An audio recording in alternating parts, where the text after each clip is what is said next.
White Sleep Story. Have you ever heard of Snow White and the Seven Dwarves?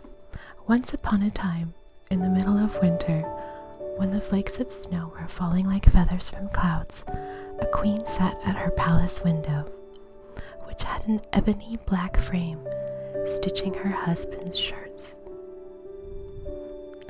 While she was thus engaged and looking out at the snow, she pricked her finger, and 3 drops of blood fell on the snow. Now the red looked so well upon the white that she thought to herself, "Oh, that I had a child as white as this snow, as red as this blood, and as black as the wood of this frame." Soon afterwards a little daughter came to her, who was as white as snow, and with cheeks as red as blood, and with her hair as black as ebony, and from this she was named Snow White. And at the same time, her mother died. About a year afterwards, the king married another wife, who was very beautiful, but so proud and haughty that she could not bear anyone to be better looking than herself. She owned a wonderful mirror, and when she stepped before it and said, "Mirror, mirror on the wall, who's the fairest of us all?" it replied, "The queen is the fairest of the day." Then she was pleased, for she knew that the mirror spoke truly. Little Snow White, however, grew up and became prettier and prettier, and when she was 7 years old, she was as fair as the noonday, and more beautiful than the queen herself. When the queen now asked her mirror, "Mirror, mirror on the wall, who's the fairest of us all?" it replied, "The queen was fairest yesterday. Snow White is the fairest now, they say." This answer so angered the queen that she became quite yellow with envy. From that hour, whenever she saw Snow White, her heart was hardened against her, and she hated the little girl. Her envy and jealousy increased so that she had no rest day or night. And she said to a huntsman, "Take the child away into the forest. I will never look upon her again. You must kill her and bring me her heart and tongue for a token."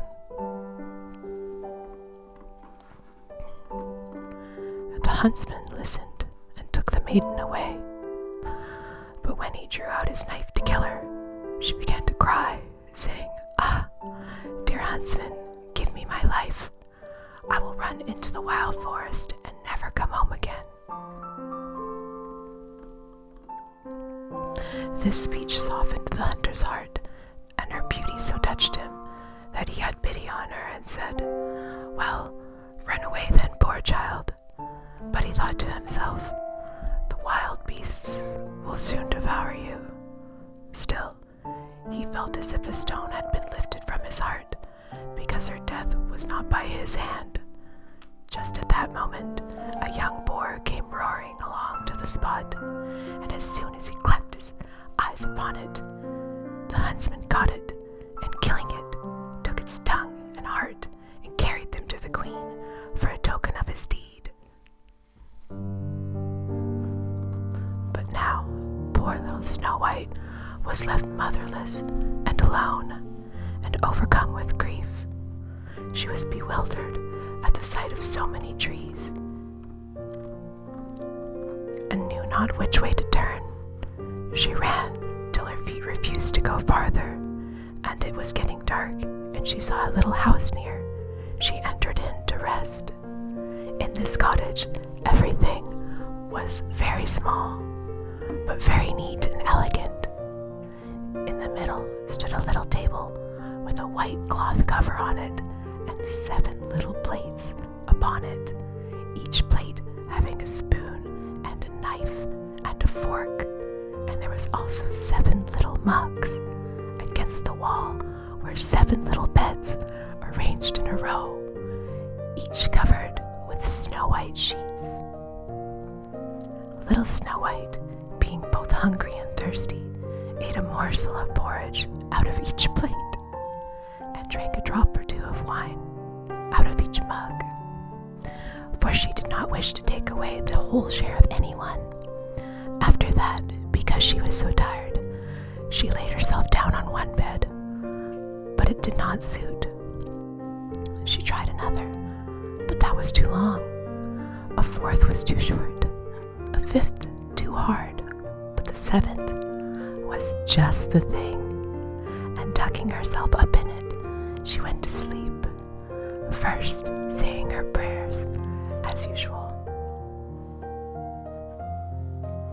When it became quite dark, the owners of the cottage came home, 7 dwarfs, who dug for gold and silver in the mountains. They first lighted 7 little lamps, and saw at once, for they lit up the whole room, that somebody had been in, for everything was not in the order in which they had left it. The first asked, "Who has been sitting on my chair?" The second, "Who has been eating off my plate?" The third said, "Who has been nibbling at my bread?" The fourth, "Who has been at my porridge?" The fifth, "Who has been meddling with my fork?" The sixth grumbled out, "Who has been cutting with my knife?" The seventh said, "Who has been drinking out of my mug?" Then the first, looking around, began again, "Who has been lying on my bed?" He asked, for he saw that the sheets were tumbled.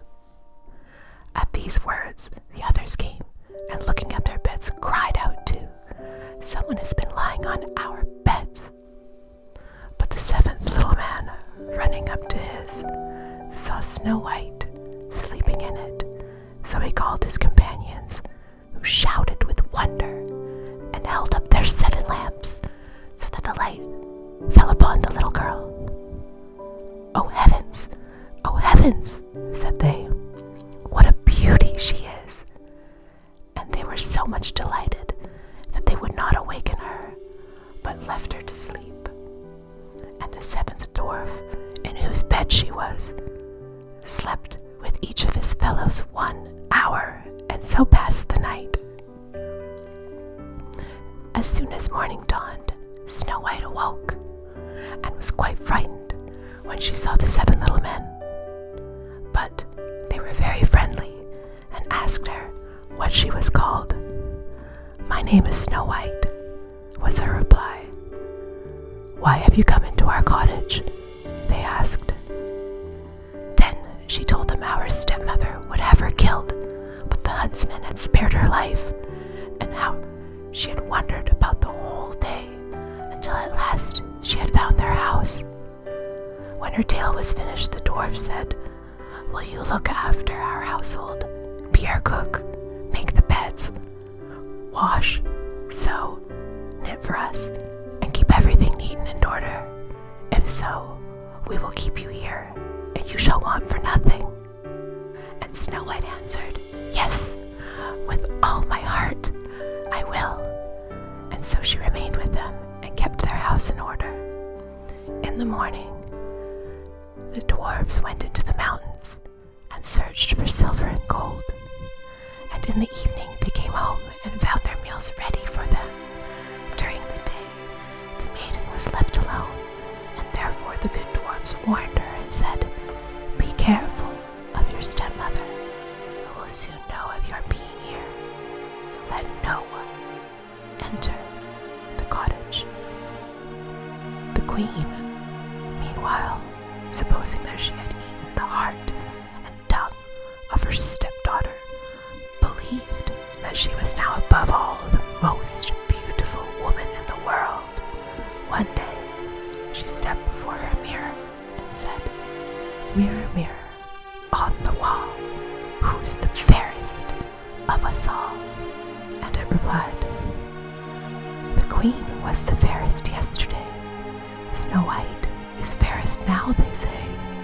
The dwarfs protect her from the sway amid the forest far away." This reply surprised her, but she knew that the mirror spoke the truth. She knew, therefore, that the huntsman deceived her, and that Snow White was still alive.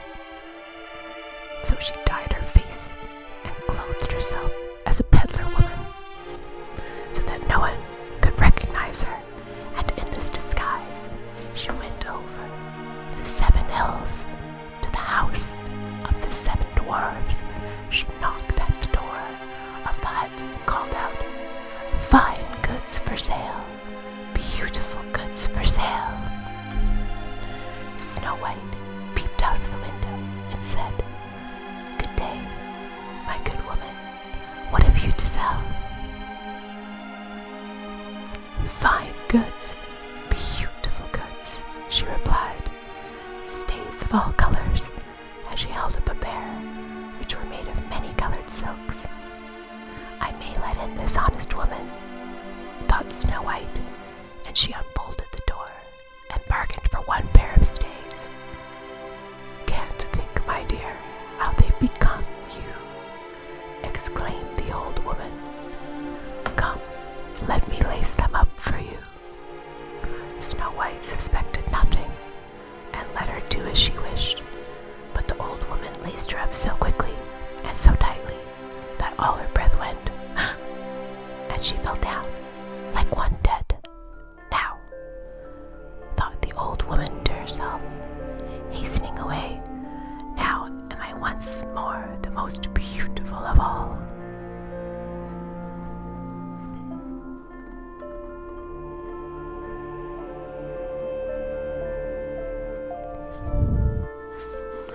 At eventide, not long after she had left, the 7 dwarfs came home and were much frightened at seeing their dear little maid lying on the ground, and neither moving nor breathing, as if she were dead. They raised her up, and when they saw that she was laced too tight, they cut the stays to the pieces, and presently she began to breathe again. And little by little she revived. When the dwarfs now heard what had taken place, they said, "The old peddler woman was no other than your wicked stepmother. Take more care of yourself and let no one enter when we are not with you."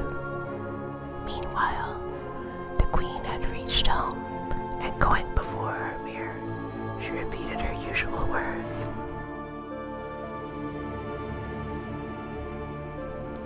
"Mirror, mirror on the wall, who's the fairest of us all?" And it replied as before. The queen was the fairest yesterday. Snow White is the fairest now, they say. The dwarfs protect her from thy sway, amid the forest far away. As soon as it had finished, all her blood rushed to her heart, for she was so angry to hear that Snow White was yet living. "But now," thought she to herself, "will I make something which shall destroy her completely." Thus saying, she made a poisoned comb by arts which she understood, and then, disguising herself, she took the form of an old widow. She went over the 7 hills to the house of the 7 dwarves, and knocking at the door, called out, "Good wares to sell today." Snow White peeped out and said, "You must go further, for I dare not let you in." "But still you may look," said the old woman, drawing out her poisoned comb and holding it up. The sight of this pleased the maiden so much that she allowed herself to be persuaded and opened the door. As soon as she had bought something, the old woman said, "Now, let me for once comb your hair properly," and Snow White consented. But scarcely was the comb drawn through the hair when the poison began to work, and the maiden fell down senseless. "You pattern of beauty," cried the wicked queen, "it is now all over with you." And so saying, she departed. Fortunately, evening soon came, and the 7 dwarfs returned, and as soon as they saw Snow White lying they suspected the queen, and discovering the poison comb, they immediately drew it out. Then the maiden very soon revived and told them all that had happened. So again, they warned her against the wicked stepmother and bade her open the door to nobody. Meanwhile, the queen, on her arrival home, had again consulted her mirror and received the same answer as twice before.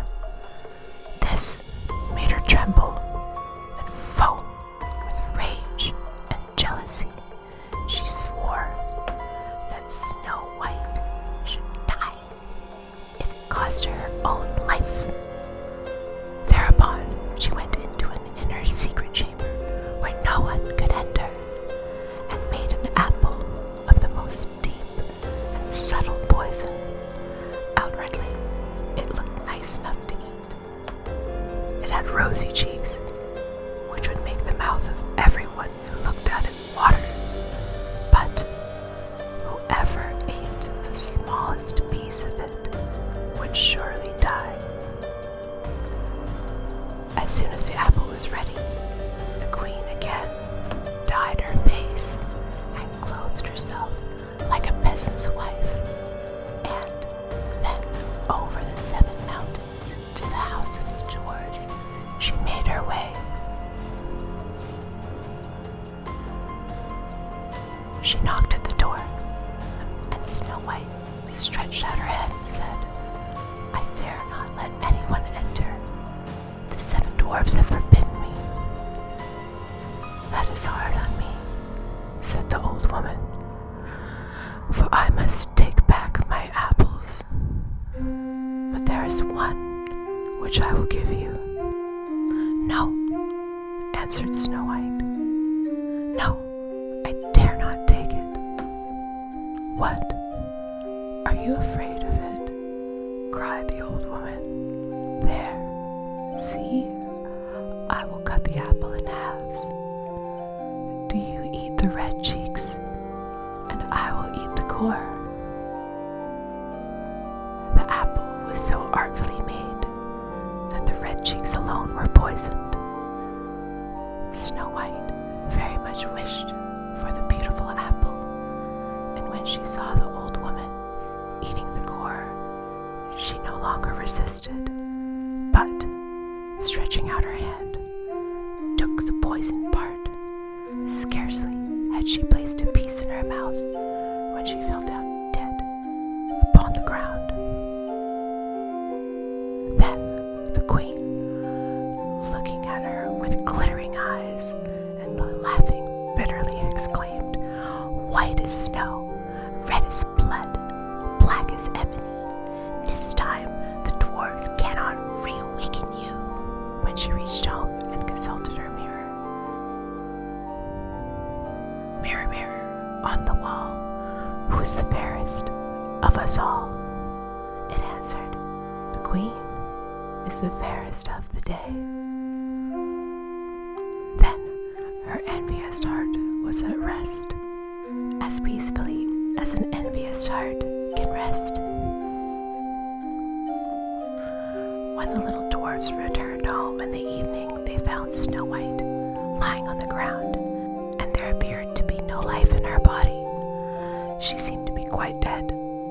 They raised her up and tried if they could find anything poisonous. They unlaced her and even uncombed her hair and washed her with water and with wine, but nothing availed. The dear child was really and truly dead. Then they laid her upon a bier, and all 7 placed themselves around it, and wept for 3 days without ceasing. Then they prepared to bury her, but she looked still fresh and lifelike, and even her red cheeks had not deserted her. So they said to one another, "We cannot bury her in the black ground." Then they ordered a case to be made of glass. In this they could see the body on all sides, and the dwarves wrote her name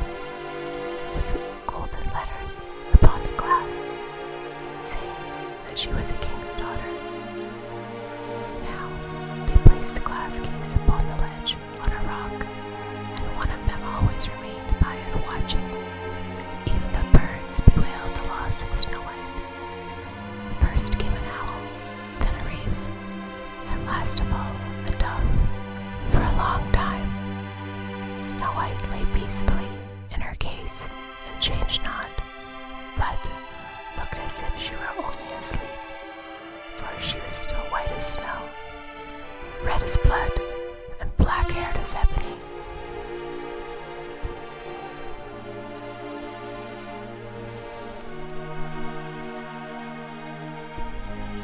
By and by, it happened that a king's son was traveling in the forest and came to the dwarf's house to pass the night. He soon saw the glass case upon the rock and the beautiful maiden lying within, and he read also the golden inscription. When he had examined it, he said to the dwarves, "Let me have this case, and I will pay you what you like for it." But the dwarves replied, "We will not sell it for all the gold in the world." "Give it to me," said the prince, "for I cannot live without Snow White. I will honor and protect her as long as I live." When the dwarves saw that he was so much in earnest, they pitied him, and at last gave him the case, and the prince ordered it to be carried away on the shoulders of his attendants. Presently it happened that they stumbled over a rut, and with the shock, the piece of poisoned apple which lay in Snow White's mouth fell out. Very soon she opened her eyes, and raising the lid of the glass case, she rose up and asked, "Where am I?" Full of joy, the prince answered, "You are safe with me." And he told her what she had suffered, and how he would rather have her than any other for his wife, and he asked her to accompany him to the castle of the king, his father. Snow White consented, and when they arrived there, they were married with great splendor and magnificence. Snow White's stepmother was also invited to the wedding, and when she was dressed in all her finery to go, she first stepped in front of her mirror and asked, "Mirror, mirror, on the wall, who's the fairest of us all?" And it replied, "The queen was fairest yesterday. The prince's bride is now, they say." At these words, the queen was in a fury, and was so terribly mortified that she knew not what to do with herself. At first, she resolved not to go to the wedding, but she could not resist the wish to see the princess, so she went. But as soon as she saw the bride, she recognized Snow White, and was so terrified with rage and astonishment that she rushed out of the castle, and was never heard of again. The end. And with that, I'm going to conclude tonight's reading of the fairy stories. I hope you had a really good time. I had a wonderful time reading it to you. Thank you everybody that became a fan, everybody that joined the chat. Make sure that you hit that follow button, please, on my Twitch account, How To Heather. Don't forget to subscribe to my YouTube channel, How To Heather, where your comments will be featured. I love you guys, and hopefully I'll see you again really, really soon.